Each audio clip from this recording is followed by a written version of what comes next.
दोस्तों स्वागत है सभी का मैथ्स क्लासेस रेला में। और आज की इस वीडियो में हम मैथिली शरण गुप्त जी का काव्य परिचय डिस्कस करेंगे। अगर अभी तक आपने हमारे चैनल मैथ्स क्लासेस रेला को सब्सक्राइब नहीं किया तो सब्सक्राइब कर ले और साथ में दिख रहे बेल आइकन को भी दबा दें। तो स्टार्ट करते हैं अपने वीडियो को।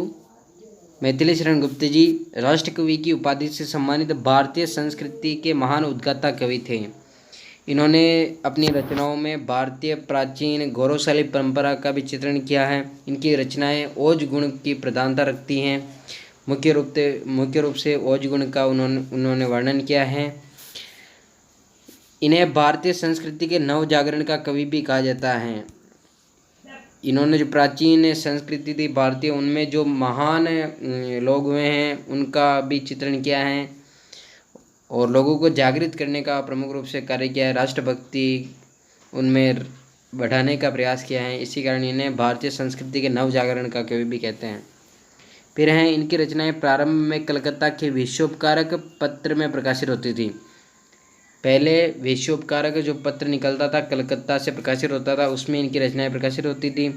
बाद में जब महावीर प्रसाद द्विवेदी जी से इनका संपर्क हुआ, तब से जो महावीर प्रसाद द्विवेदी जी की जो पत्रिका थी सरस्वती पत्रिका, उसमें इनकी रचनाएं जो हैं प्रकाशित होने लगी थी। तो जब से इनका संपर्क हुआ था महावीर प्रसाद द्विवेदी जी के साथ, तब से इनकी रचनाएं सरस्वती पत्रिका में प्रकाशित होने लगी थी। फिर है जन्म। इनका जन्म 1886 ईस्वी में झांसी के चिरगांव में हुआ था।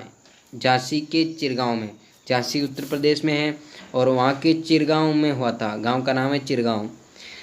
तो 1886 ईस्वी में झांसी के चिरगांव में इनका जन्म हुआ था। फिर है इनके पिता का नाम। इनके पिता का नाम सेठ रामचरण था और इनके पिता जो हैं वो भी एक कवि थे और वे कनकलता उपनाम से कविताएं लिखा करते थे। कनकलता उपनाम से कविताएं लिखते थे इनके पिताजी। अब गुप्त जी की रचनाओं की ट्रिक है, एक आसानी सी एक लाइन की ट्रिक है, इससे इनकी सभी महत्वपूर्ण रचनाएं याद हो जाएंगी। तो ट्रिक कुछ इस प्रकार है कि भारत में पंचों द्वारा साकेत के वध से मैथिली के यश में भंग पड़ा। जो ये रेड हाईलाइटेड वर्ड आपको दिख रहे हैं, ये उसके ट्रिक वर्ड है, अर्थात इन्हीं से इनकी सारी रचनाएं याद हो जाएंगी। तो एक बार फिर देखते हैं कि भारत में पंचों द्वारा साकेत के वध से मैथिली के यश में भंग पड़ा। भारत से इनकी दो रचनाएं हैं। एक तो है इनकी सबसे महत्वपूर्ण रचना जिसने इन्हें राष्ट्र कवि की उपाधि से सम्मानित करवाया था, मतलब सबसे महत्वपूर्ण रचना रही है भारत से भारत भारती। और एक और रचना है भारत से जय भारत, जय भारत। फिर है पंचों। तो पंचों से इनकी रचना है एक पंचवटी नामक की रचना है, पंचों से याद हो जाएगी। फिर अगला वर्ड आता है द्वारा। द्वारा से हम याद करेंगे द्वापर। इनकी रचना का नाम है द्वापर। और फिर इनकी अगली रचना का नाम है साकेत। ये साकेत एक रचना है। फिर है वध से हम याद करेंगे जयद्रथ वध। कौन सी रचना है? जयद्रथ वध। फिर है मैथिली के यश में यश से हम याद करेंगे यशोधरा। यश से कौन सी रचना है? यशोधरा। तो इस प्रकार कुल इनकी 7 रचनाएं हमने याद कर ली हैं। तो देखते हैं कौन कौन सी रचनाएं हैं। ये दोनों भारत से याद की थी, भारत भारती और जय भारत, भारत भारती और जय भारत। फिर हमने पंचों द्वारा याद की थी पंचवटी। फिर द्वारा से याद की द्वापर। फिर साकेत के वध से तो जयद्रथ वध।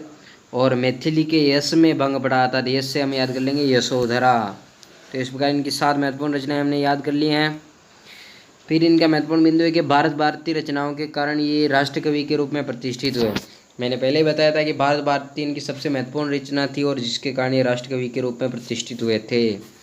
फिर अगला पॉइंट है कि भारत सरकार ने इन्हें राज्यसभा का सदस्य नियुक्त किया था। जैसा कि हम जानते हैं कि राज्यसभा में राष्ट्रपति 12 सदस्य मनोनीत करता है जो कला साहित्य विज्ञान आदि के क्षेत्र में विशेष स्थान रखते हों, महत्वपूर्ण हो।